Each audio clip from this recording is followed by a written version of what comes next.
और शेर में और जामवंत में घमासान युद्ध होने लगा। 15 दिन हो गए युद्ध होते होते, अंत में जामवंत ने शेर को पछाड़ दिया। उस मरी को लेकर के अपनी गुफा में चले गए। मेरे भैया 15 दिन हो गए लेकिन प्रसेन द्वारिका में लौट के नहीं आया। अब तो सत्रजित बड़ा परेशान है कि मेरा भैया लौट के नहीं आया। दिन दिन सत्रजित की भूख और प्यास का पता नहीं, चेहरा उदास होता जा रहा है। एक दिन सत्रजित की पत्नी पैर दबा रही थी और अपने पति से सवाल करने लगी, कहने लगी, महाराज हमें जो बताओ क्या बात है, आज काफी दिन हो गए तब से तुम उदास रहते हो। अरे कोई परेशानी है, क्या बात है? सत्रजित कहने लगा, गौरी अरे कोई बात नहीं है। और पत्नियों की तो आदत होती है। सत्रजित की स्त्री कहने लगी, नहीं महाराज, कोई न कोई राज छुपा हुआ जरूर है। हे प्राणेश्वर, आप हमें बताओ भला क्या बात है जो तुम दिन दिन उदास होते जा रहे हो, भोजन नहीं करते हो घर में। सत्रजित ने कहा, नहीं भद्रे कोई बात नहीं है। औरत की चाल समझ गई है, कोई न कोई बात है। नहीं मानी वो स्त्री। सत्रजित उठ करके बैठ गया, कहने लगा, है देवी, रात्रि का समय है, तुम्हें भगवान की कसम है और तुम्हें अपने पति परमेश्वर की सौगंध है जो तुम इस बात को कहीं अपने मुंह से बाहर निकाल दो। पत्नी कहने लगी, महाराज आप पागल हो गए हो। पति परमेश्वर तो होता ही है, लेकिन हम अपने घर की बात कहाँ कहने जाऊंगी। बिल्कुल ऐसा नहीं होगा, आप हकीकत बताओ क्या बात है।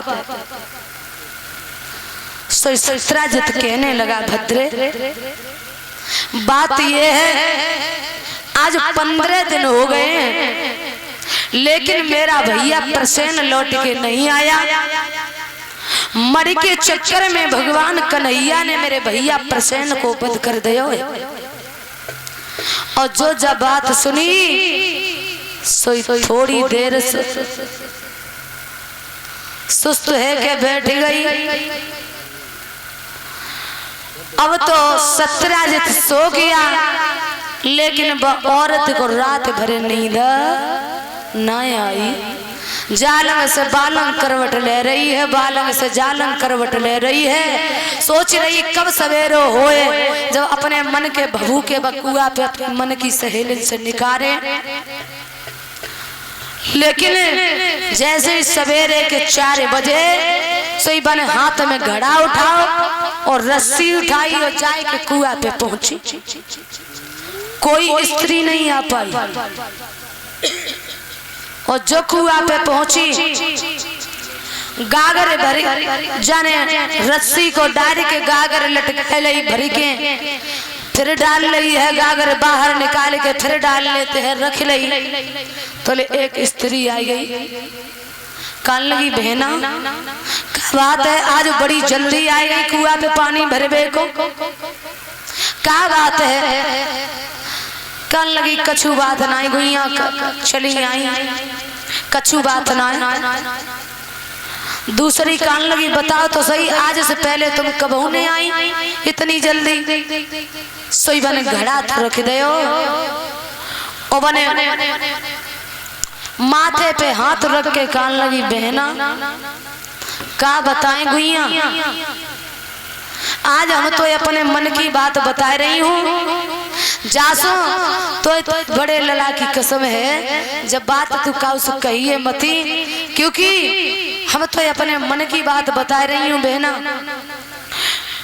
कान लगी बता गई तो इन्हें मालूम तई बात हमने आज दिन तक कहूँ कही, सच बता का बात है। सोई 17 जत की औरत आंखों से बड़े बड़े आंसू डालने लगी और कान लगी बहना जब द्वारिका में बड़े बड़े काम होने लगे, जब मड़ी के चक्कर में हमारे देवर प्रसेन को बद भगवान कन्हैया ने कर दियो है, लेकिन जागुइया तो इतने बड़े लला की कसम है जब बात का उसे कही है मती और बाने घड़ा उठाओ और चली गई।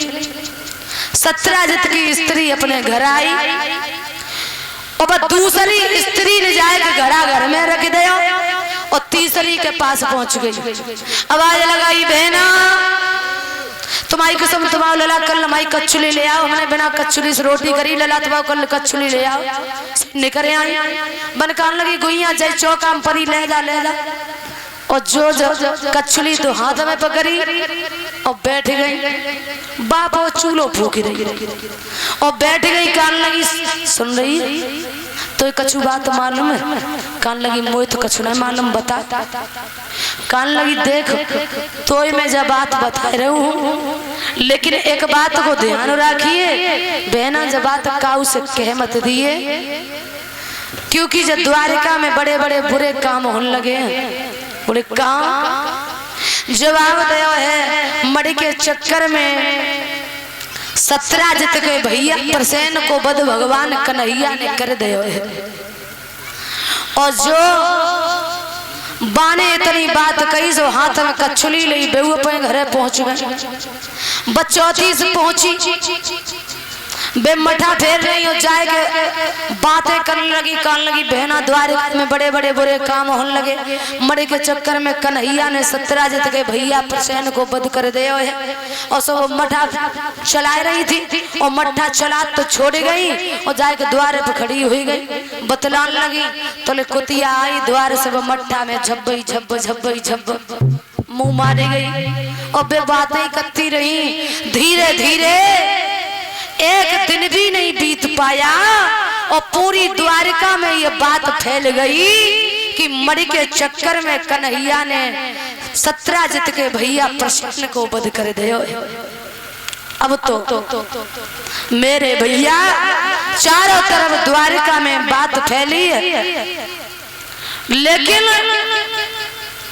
उधर प्रसेन की पत्नी घर में रो रही है, घर रो रही है, सोच रही है हे परमेश्वर न जाने कहां गए हैं।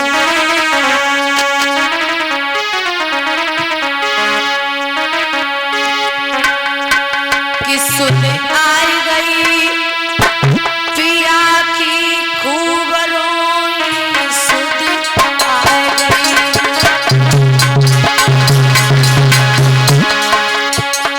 सुध आई गई सजन की बहुत रोई सुध आई गई।